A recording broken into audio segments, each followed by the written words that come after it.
a blessing to be here, and you are a blessing for me. Every one of you encourage us. And it's a privilege to be here and to be with Yeshua, with the King. Because the center of our meeting is the King. He is the life, He is the way and the truth. So we're going to pray. We are going to present ourselves before Yeshua, before the King. We are going to ask Him that He touch us with His word, the spirit of His word. Elohim, Yeshua, here we are in your presence.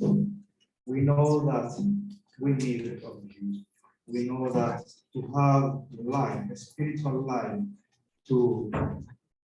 we need your word. Your word is the bread of spiritual life for our spirit. And what we ask you this morning is that when we share your word, may your spirit impart your life in us. In the name of Yeshua, touch our hearts and open our mind. In the name of Yeshua HaMashiach, we pray. Amen.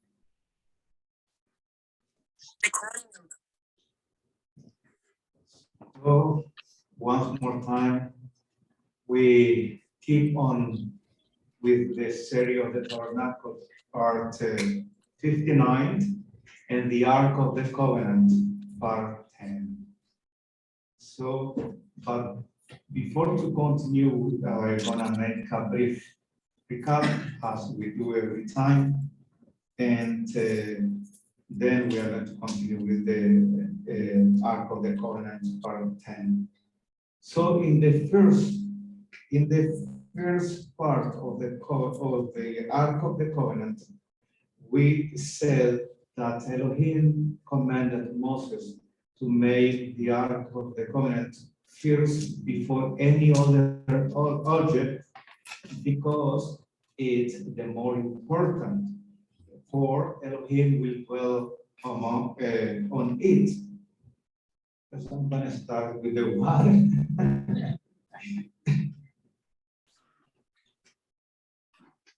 ¿Tengo pasaporte vigente yo? Creo. Now, in the second part of the article, Hablé con Rudy a Boston y he Marco. said that in the most holy place, Ya invitaba y se lo quiere. is contained Pero, only ¿quién va a the manejar? Ark of the Covenant. Yo, Marco. O sea, Ruiz no puede manejar allá, ¿o qué onda? This fact put Le dijeron emphasis cómo estuvo yendo a clases. the fact Yo le iba that Elohim, He is one. No, él manejar no puede, ¿no? Now, el and viernes.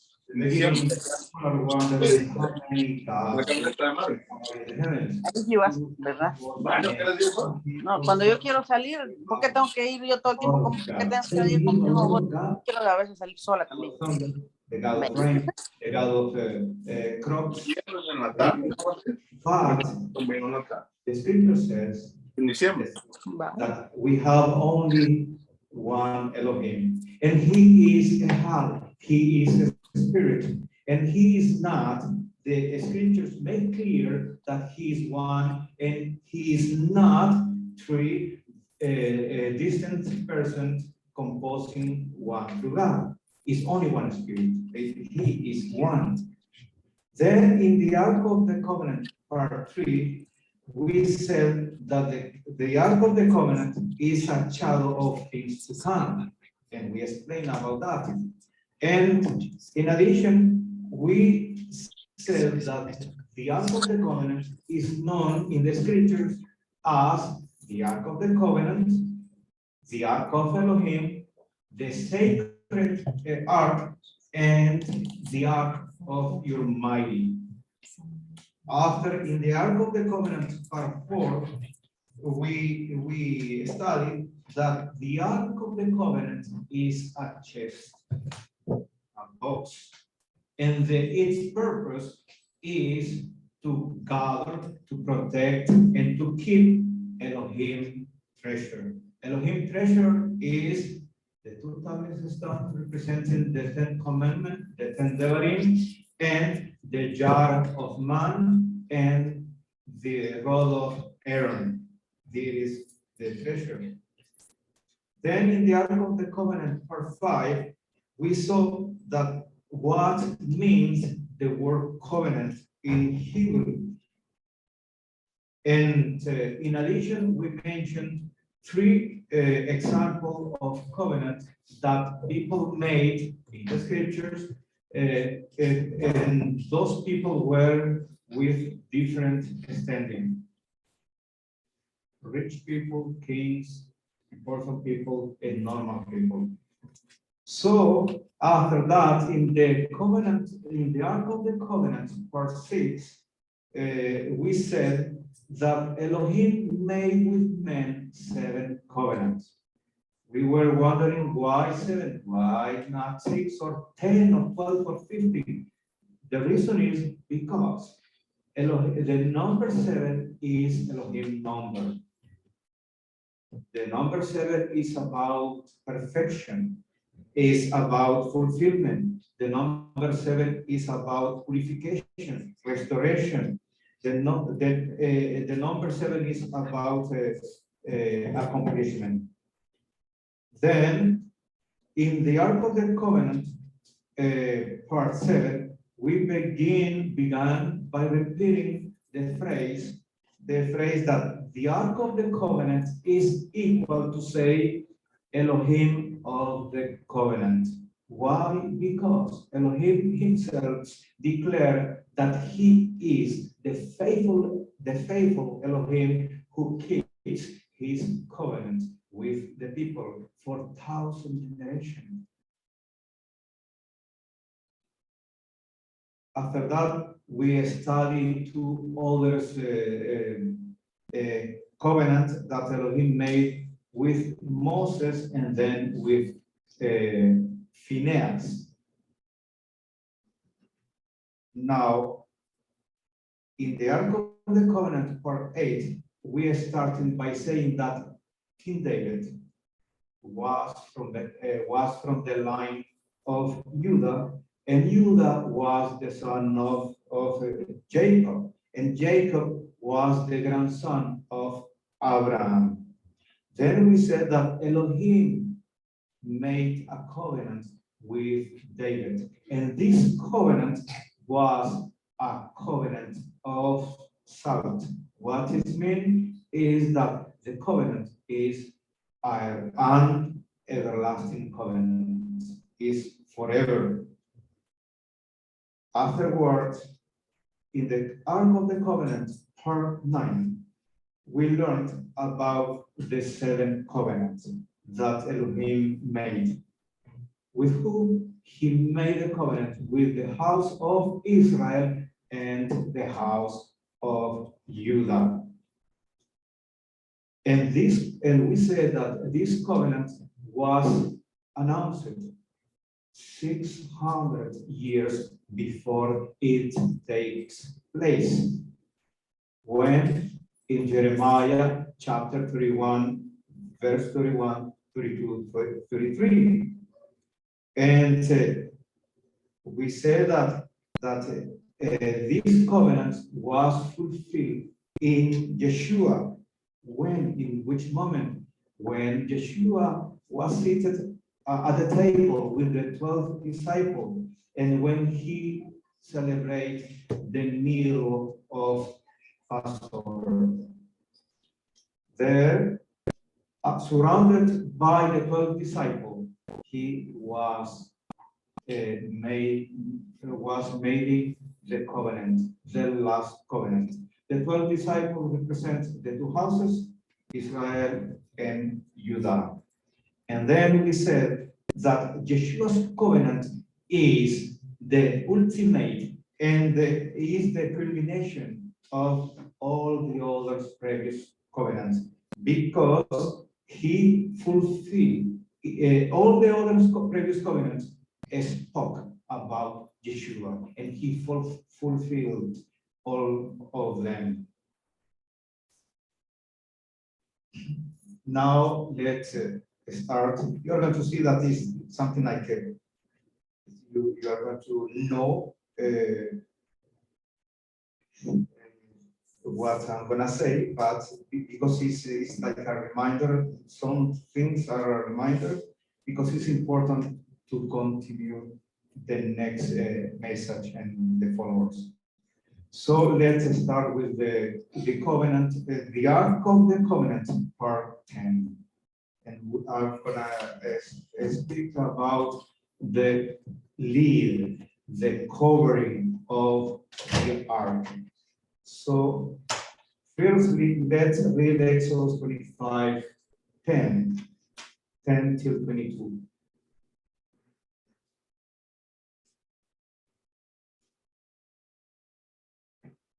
Now they are to make an ark of acacia wood, 2.5 cubits in length, 1.5 cubit wide, and 1.5 cubits high. You are to overlay it with pure gold inside and out, and make a crown of gold around it. You are to cast 4 rings of gold for it, and place them in its 4 feet. 2 rings will be on one side and 2 rings on the other side. Also, make poles of acacia wood and overlay them with gold. You are to put the poles into the rings of the sides of the ark in order to carry the ark. The poles are to remain in the rings of the ark and not to be taken from it. You are to put the testimony which I will give you into the ark. Then you are to make an atonement cover of pure gold, 2.5 cubits long, 1.5 cubits wide. Also, make 2 cherubims of gold from hammered wood at the 2 ends of the atonement cover. Make one cherub at one end and one cherub at the other end of one piece with the atonement cover. You are to make the cherubim at its 2 ends. The cherubims are to spread out their wings about shielding the atonement cover with their wings, each facing its companion. The faces of the cherubims are to be turned toward the atonement cover. You are to put the atonement cover on top of the ark, and inside the ark you will put the testimony that I will give you. I will meet with you there. I will speak with you from above the atonement cover, from between the 2 cherubims that are on the ark of the testimony, about all that I will command you for being Israel, for the children of Israel. So let's see a reminder that we need to remember that the central focus of the entire tabernacle is the Ark of the Covenant in the most holy place. There, Elohim spoke to the children of Israel. He is to whom he spoke to the children of Israel, but to the high priest. And as we read, it was about the atonement cover, the area where the cherubims with spread wings face each other. Then we know that the most holy place was a dark room. We learned this, but it's important to remember. I'm gonna tell you why. The holy place was a dark room. Why? Because there was no natural source, light. Therefore, it's normal the ark was in darkness. And we said that the ark represents Elohim. When we read in First King chapter 8, 12, then Solomon spoke. Adonai said that he would dwell in the thick cloud. And also, you are going to find not in this verse about the fact that Elohim dwelling in darkness, but also you are going to find in other verses, for example, we have in the book of Psalms, chapter 97, verse 2, it says, 1 and 2 says, Elohim, Yahweh, he rules, he reigns the earth. Let be rejoice and be glad all the earth. Clouds and darkness surrounded him. So someone who read that is gonna say, oh, Elohim, he lives in darkness here in the earth.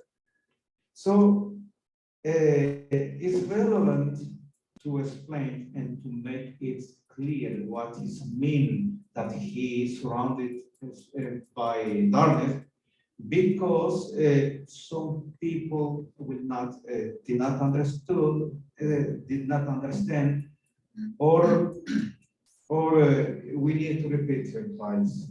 You know, by the way, a brother in Yeshua, he told me that he got confused, so confused, and he was in shock because he heard and he saw in YouTube more a pastor that he said that Elohim, he lives in darkness, just like that. He is covered by darkness. Right away, when we don't understand and we don't know the context, people think that in heaven is full of darkness, but it's not the case. So that's why if there is something that is not clear, you didn't understand, and you are wondering what it means, don't hesitate. Go see Sister Francine, Brother Jean, or come to see me, and we are going to help you. We are going to clarify that with the help of Yeshua, with his spirit, and throughout all the scripture, not only with one verse, but with many verses.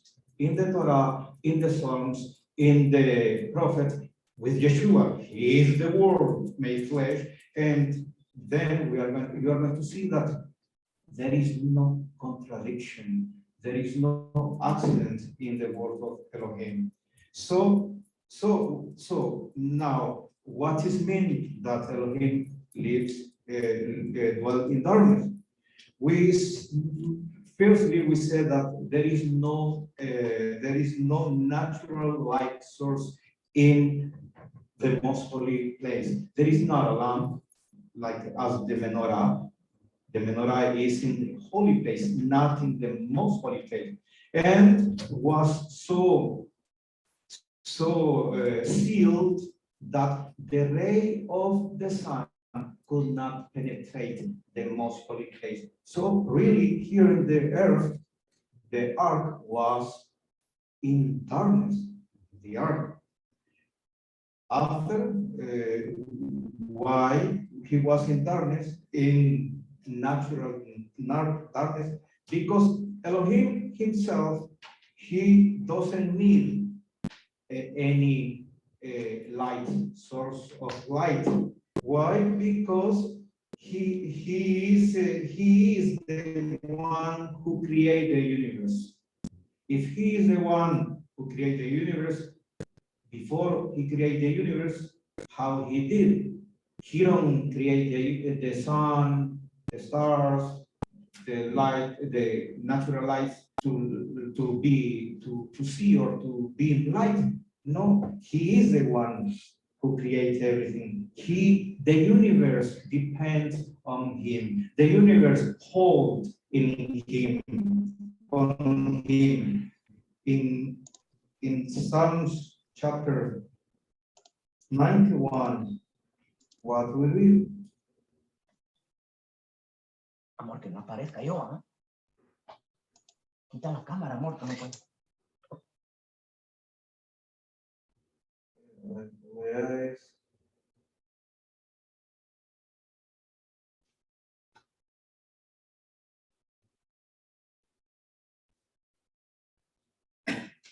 He says that the world is 19:1. It's Elohim, the heaven tells the glory of Elohim, and the earth it tells. Yeah, I know. This and the heavens tells the glory of Elohim, and the earth the work of his hands. So he is the one who creates all the things. So he don't depend of the natural source of light. Why? Because Elohim himself, he is light. He is the light. He is a spirit of fire, different of the sun, different, completely different. In the first of John chapter 1:5 says that Elohim, he is light, and there is no darkness in him. So we are going to say that there is no sin in him, of course, that is the meaning. He is pure, he is holy, but there is no darkness. Any darkness, because he is light. The darkness run away when you turn on the light. If we turn the light or off the light, for sure the darkness will come. So the other reason is what is the meaning? That there is no source natural light because there is something else. The ark was in the most holy place only. The only object there is what is the meaning is that Elohim, he is veiled, he is hidden. Well, what means that we are human and we cannot see Elohim with our natural eyes because he is a spirit, and we cannot see him also because our nature, a fallen nature, because the sins entered to the world. Yeshua, he washed us, yeah, but we are still in this body. And the scripture says that the blood and the flesh will not inherit the kingdom of Elohim. After, our body will be transformed and changed with a glorious body, in a glorious body. And but it's coming. The time comes soon and very soon that Elohim, the light, he is gonna light us, and then our eyes will be open. The spiritual eyes will be open, and then when we are going to be transformed, and in the millennium, we are going to see him face to face, and then everything is gonna be clear. And the scripture says that we will not need the light of the sun, stars, and land, is Elohim, Yeshua, himself is going to light us. It's gonna be enough. It's gonna be enough. The sun will disappear. Elohim is gonna remove the sun. No more. No, we will not need about the sun. Yeshua is the Son of justice. So in Matthew chapter 5, verse 8, what the scripture says, it says, blessed be the pure in heart, the pure in heart, because they will see Elohim. So, but for the moment, there is a meaning. He is hidden. There is a veil. We cannot see him. It's exactly what Elohim says in Exodus 33, verse 18 to Moses. He says that when Moses told Elohim, let me see your glory. What is the glory? Is the face, the countenance, the face. Elohim replied and said, you cannot see my glory, my face. Why? Because there is no man that could see my face and live. No one could see because it's so glorious and we are mortal. So everything is about the ark. So we said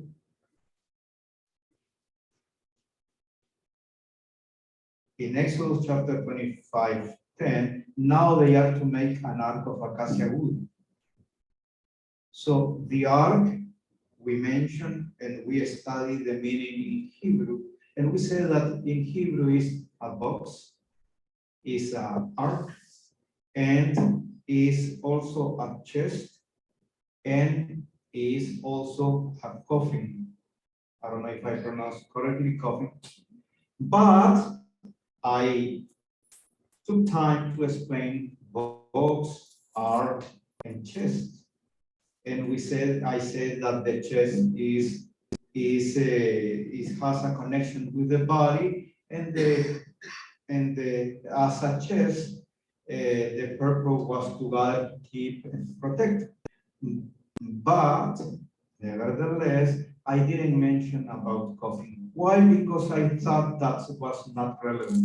I thought that was another meaning of the word Aaron, and but had not connection with the ark, because for me was like a wow, coffin speak about death. So I say, oh, nothing, there is no connection, any connection. But after I opened the eyes, I said, it makes sense. A coffin is a box. It's a box, it's the same thing.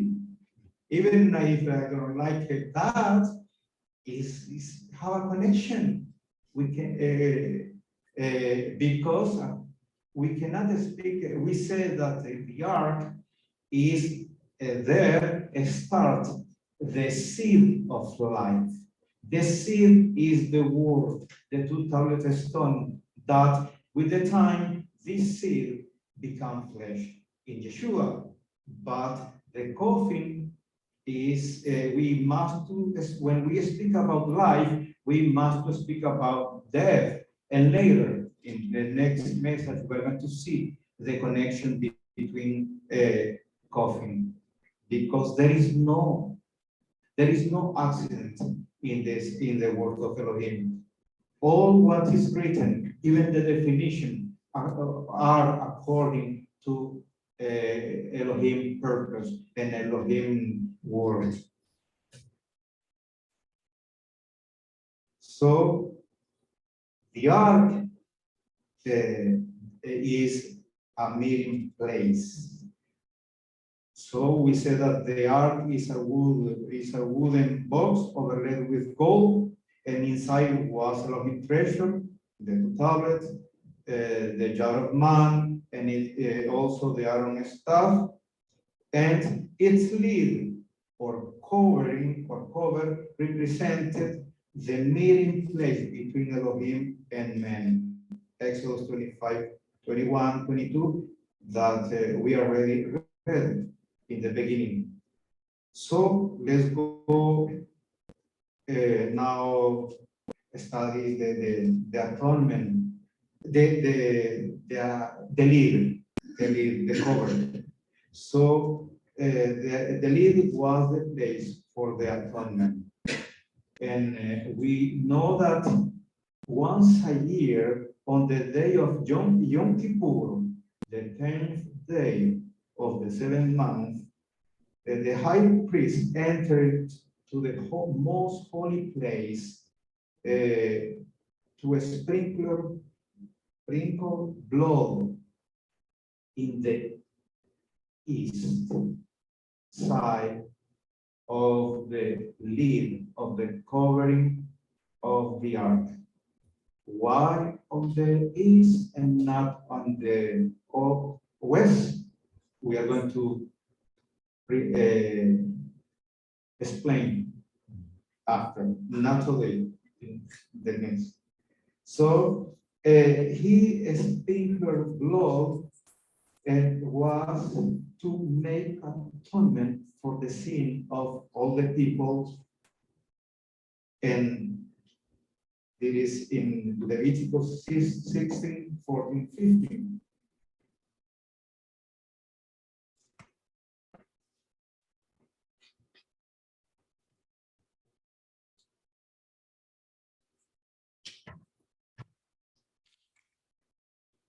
He is then to make some of the blood of the bull and sprinkle it with his finger on the atonement cover on the east side.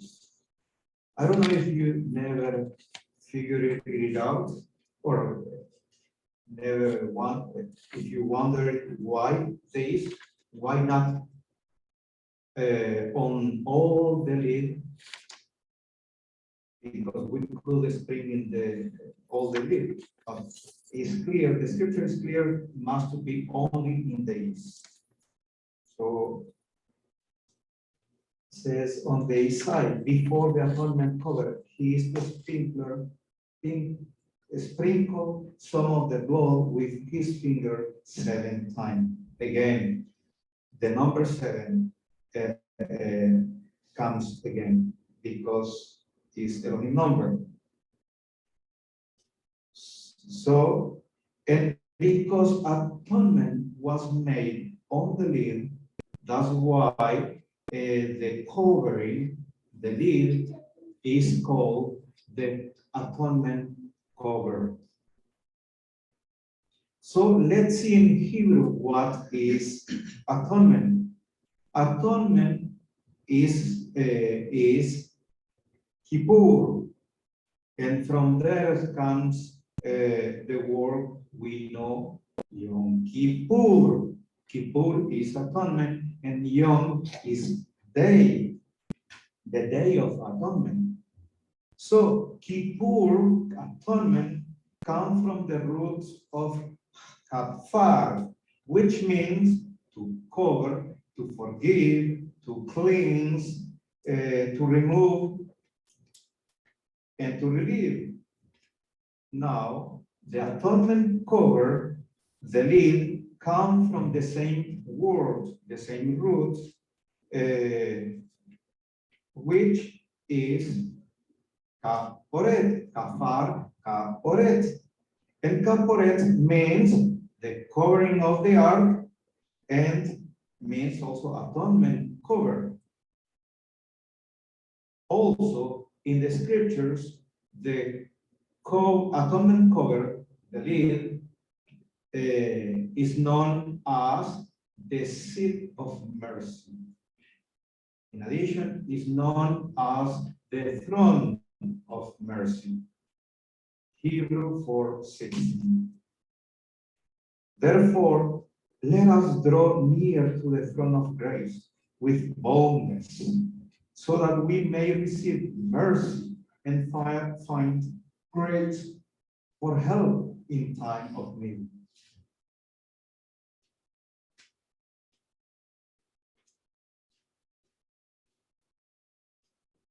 Then, what is atonement?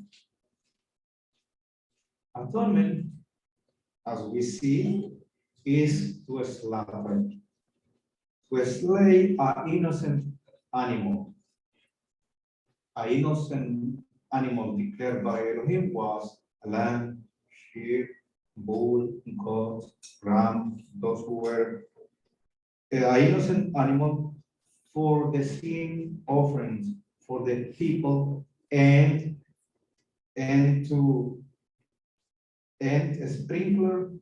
sprinkle the blood on the atonement cover. Leviticus 16:15. Then it is to slaughter the goat of the sin offering with which is for the people. Bring its blood behind the curtain and do with it as he did with the blood of the bull. Sprinkle it upon the atonement cover and before the atonement cover. Now let's see the atonement cover as the seat of mercy, because we're going to see the atonement cover as the throne of mercy. It looks like it's the same, just we're going to see the difference there. So everything about the atonement cover, the ear, speak the mercy, the seed mercy speaks about Elohim mercy, Elohim grace, everything. We could see it in Revelation chapter 4, 2, and 3.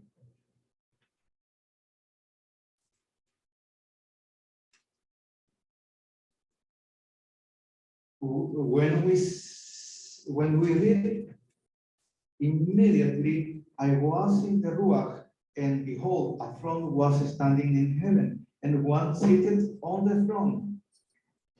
So the seat of mercy on the throne. And the one who was seated was like jasper and carnelian in appearance, and a rainbow around the throne like an emerald in appearance.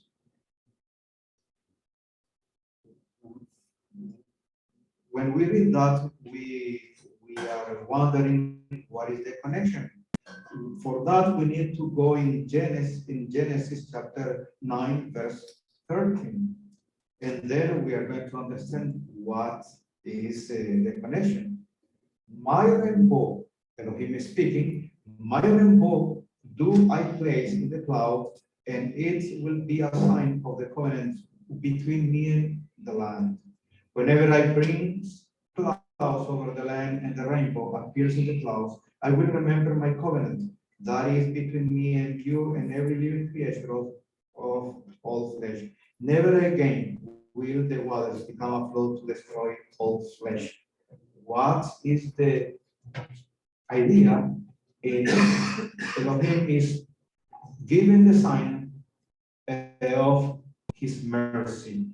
Whatever the people continues to sin, he will not destroy the earth with blood, with the flood, with water. So the rainbow speaks about mercy, and what the scripture tells us is that in the seat or about the seat of mercy, there is a rainbow. The rainbow is not something that human created. Human or the evil take what is Elohim to Elohim and take to deceive the people. The rainbow is a sign of mercy and grace from Elohim. So with the seed of mercy, there is a rainbow. So also the materials that is used to make the lid, the mercy seat, speaks also about mercy, grace, and the eternal love of Elohim for who? For Israel and for all the nation, all the people.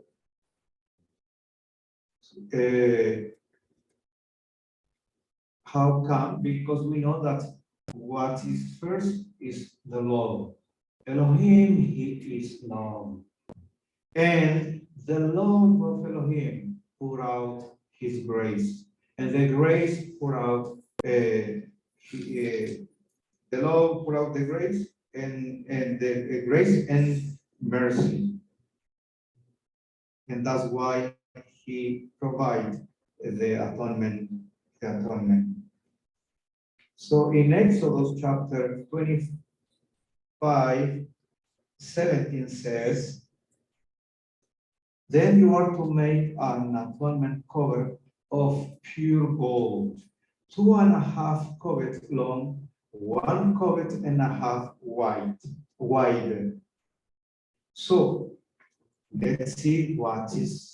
You see that it's clear when we read it why Elohim chose gold, because gold speaks about the unconditional and the eternal love he has for the human being.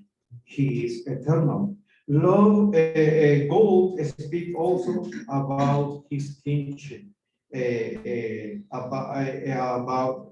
Gold speaks about also wealth and speak about his divinity. Elohim, he is a spirit. What we could see that Elohim is the only one who provides the substitute for the atonement for our sin, for we could live. Because if he didn't provide this atonement, we deserve to die. Leviticus 17:11 says, "For the life of every flesh is in the blood. For this reason, I have given it to you for the atonement of your soul. For the blood atone all the life." So is Elohim, is, the deal was involved, so, and the atonement was on the lid, the atonement cover. So it's Elohim who make it possible. Is the atonement and the life come from him. It depends of him only. So let's see the dimension. We read that the atonement cover, the mercy seat was 2.5 cubits long and 1.5 cubits wide. And when we see that is that 2.5 plus 1.5 is not difficult, and it's 4. It's easy. And 4, it's about the 4 cardinal points on the earth: north, south, east, west. So what is mean in the scriptures? The 4 cardinals means all the nations, all the earth, all the families, everyone, whoever believes and take the Elohim of Israel. It's for everyone. So also the number 4 refers to the fourth day of the creation. What was created in the 4th day was the sun and the moon. And this, the 4th day, the sun and the moon, refers and point out to who? Yeshua. Yeshua, he came on the 4th day. Even in the book of Malachi, chapter 4, verse 2 says, "For those who revere my name, the Son of Justice will raise, and he will bring healing, salvation in his city." So it's about Yeshua, just Yeshua, and he exactly came in the 4th day. So 2.5 cubits long and 1.5 wide equal 4 alludes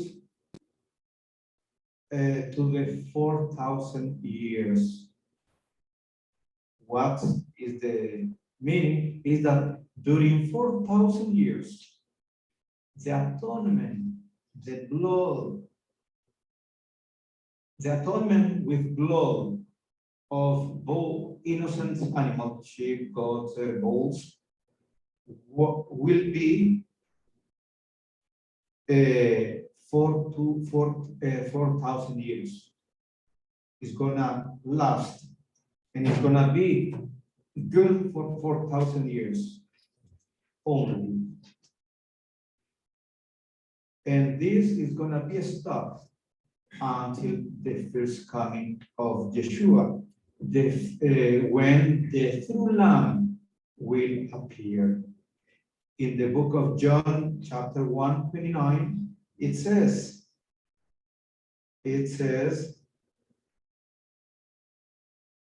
the next day, John saw Yeshua coming toward him and said, "Look, the Lamb of God who take away the sin of the world."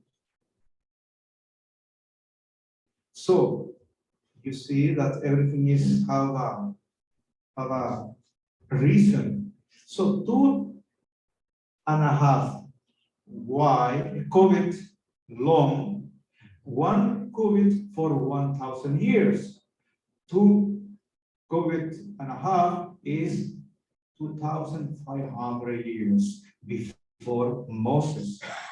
You know, in the time, if Moses came 2,500 years before Adam and Eve. So 1 cubit and a half wide is, since Moses to Yeshua, the true Lamb, is 1,500 years.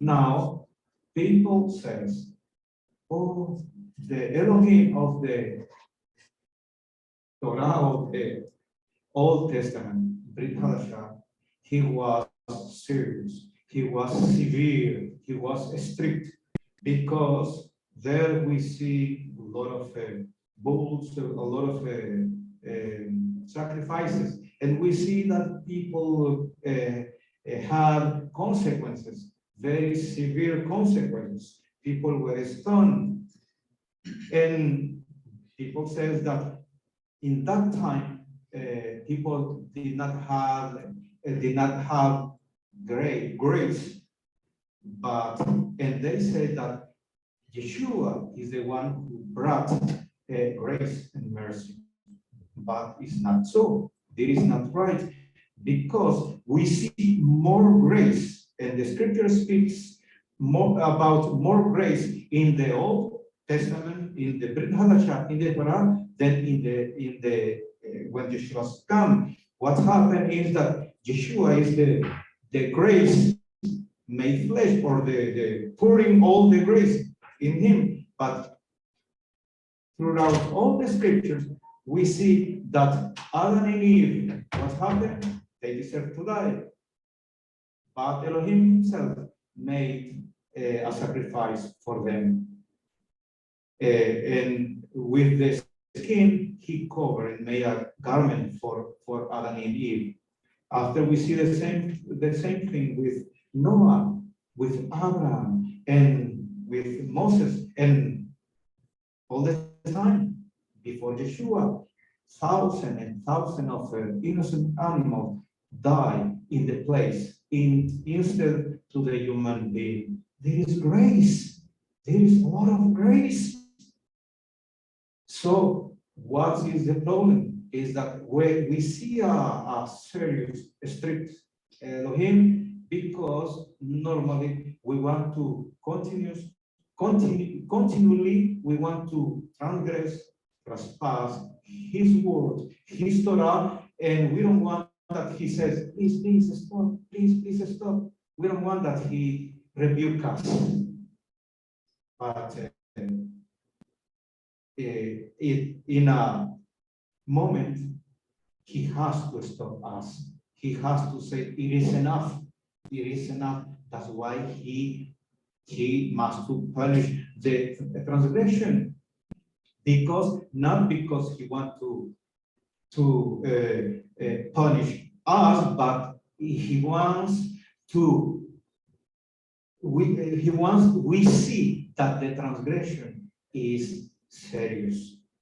Is something that brings to death. And like that, when he punished some people or stone, he ordered to stone some people was to give an example to the other people to not do the same thing. So, but Yeshua, when he came, it touched me that was he was with his word. He never begged people, please, please follow me, believe in me. No, he was straight. He was direct with the people. Do you want to follow me? You will have eternal life. If you don't want to follow me, so you will not be with me. So even people that they were doing what is right, and he told them, and he knew that, for example, the rich man, he knew that he was kept the Torah, but when was the time to leave what he had, because he was very tight with the money, with the wealth. So Yeshua says, go sell what you have and give to the poor, and then come to me. The rich man, he was so tied to the wealth that he fled. So Yeshua went, didn't follow him to try to convince, oh, please, please come. No, no, he was very strict. So only to say that Yeshua is the grace that was put out for us, but he was very strict. So and he is love for sure, but in the Old Testament we see a lot of times, all the time we see the grace of Elohim and the mercy. So now let's see the atonement cover as the throne of mercy. It looks like they say is the same, but we're going to try to explain in different way. So we know that the Torah is grace. Torah is composed by 5 books, and 5 speaks about grace. And in Hebrew, grace is Hesed. Grace, mercy is Hesed. So 5 is grace. So the Torah is grace. Only to repeat the same thing that all the world, Elohim, all the time, he was full of mercy and grace for the people. He's part of his nature. So when we come with the same thing, with the measure and with the material, pure gold, the pure gold speaks about Elohim nature. He is a glorious king. He is the mighty one. He is the one who creates all the things. And speak about his glorious majesty. In the book of Psalms, chapter 19, 5 and 6 says,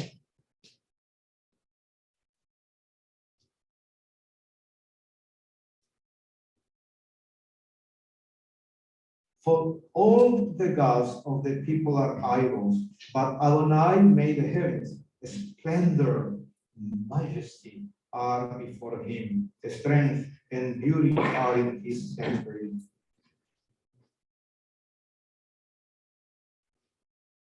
It is about the gold, because he is king. He is the king of the universe. Same when we see the measures, it speaks about the same, that he is the king of all the universe, and he is the king of the earth.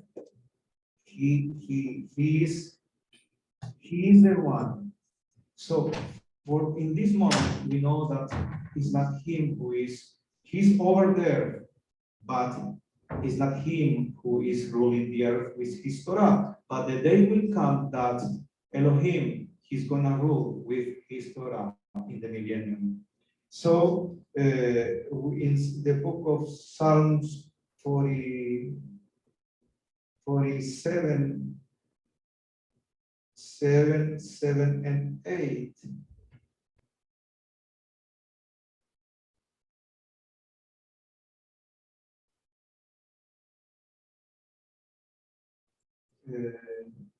Adonai reigns, let the earth rejoice. 97, 1 and 2. Let the earth rejoice, let many islands be glad. Clouds and darkness are all around him. Righteousness and justice are the foundation of his throne. So you see that even if he is not presently ruling the earth, the earth belongs to him. He is the king. So it's he is the king of everything, the king of the universe. So in the time of Moses, Elohim promised to be present upon the atonement cover, the throne of mercy. And the throne of mercy was a kind of portable throne. So Elohim as king was seated on his throne of mercy, no matter where the ark might be, because the ark, the people move where Elohim told them. So sometimes could be in the wilderness, sometimes they were in a battle, and sometimes he was in his tabernacle. So the people, they saw their king Elohim seated in his throne of mercy, and how Elohim appeared as a cloud on the throne of mercy. Leviticus 16, verse 2. Adonai said to Moses, tell Aaron your brother to not come at just any time into the holy place behind the curtain before the atonement cover which is on the ark, so that he will not die, for I will be appearing in the cloud over the atonement cover. The people, they heard the voice of Elohim on the throne of mercy. Numbers 7, 8, 89. When Moses entered the tent of meeting to speak with Adonai, he heard the voice speaking to him from above the atonement cover, atop the ark of the testimony, between the cherubims. So he spoke with him. Elohim also appears over the tabernacle as a cloud and fire. Numbers 9:15.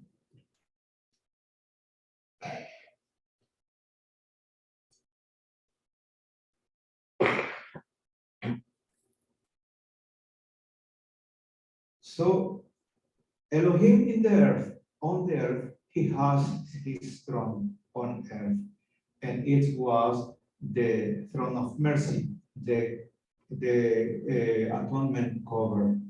So and there Elohim he ruled the people with justice and righteousness. Psalms 97, 1 and 2.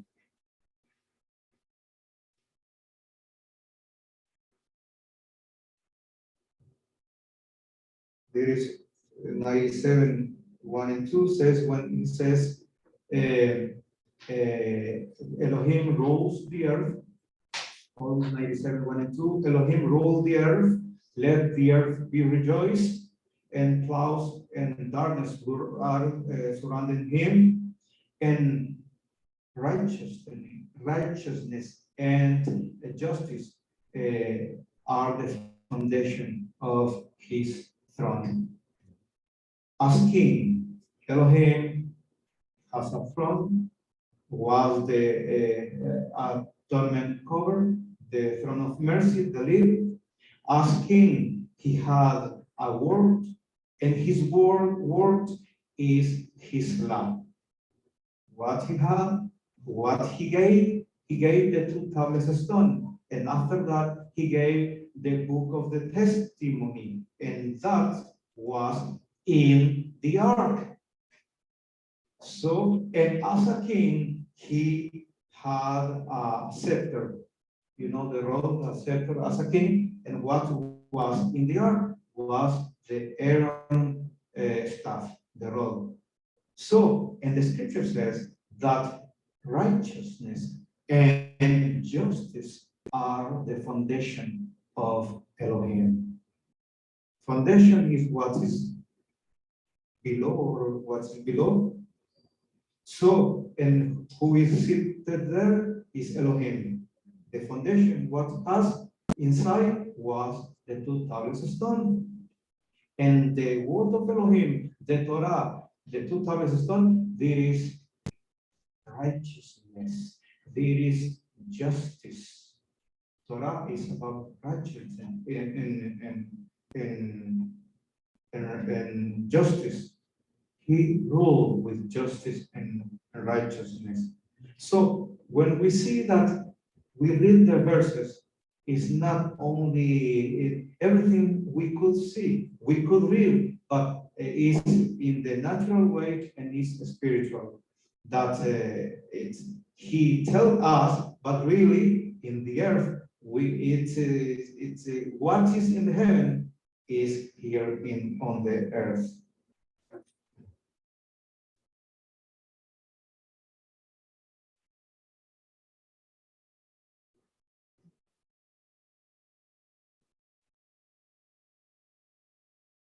So what we could say to conclude that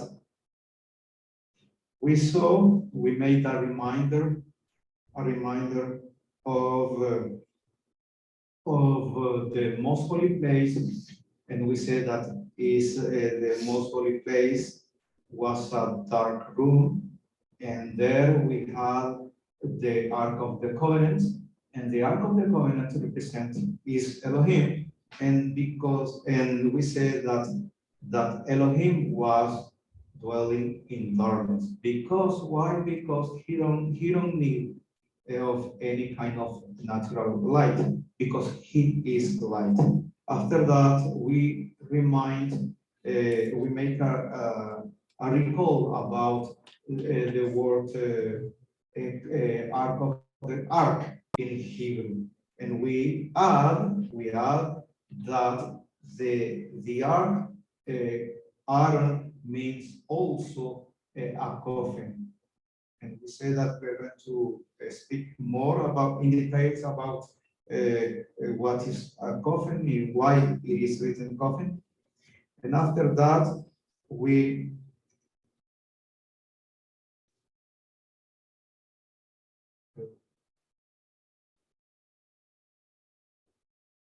after that we continue to speak about the Ark of the Covenant, and we said that Elohim he spoke from the lid, the cover of the ark, and we said also that the covering, the atonement covering, is known in the scriptures as the seat of mercy, is known also as the throne of mercy.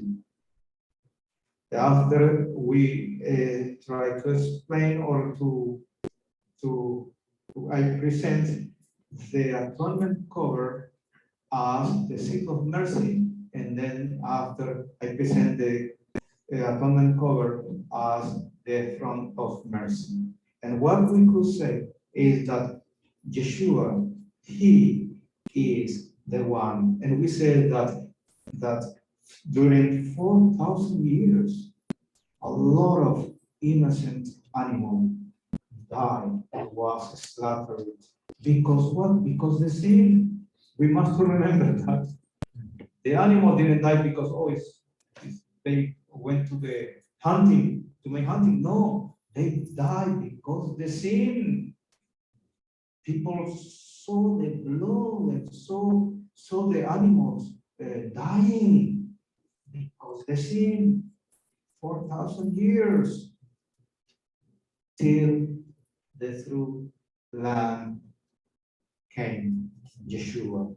And Yeshua is one for all, the last lamb and the last sacrifice, and he he atoned our sin one for all. And what the scripture says, let draw near to the throne of mercy, to get mercy and to receive help.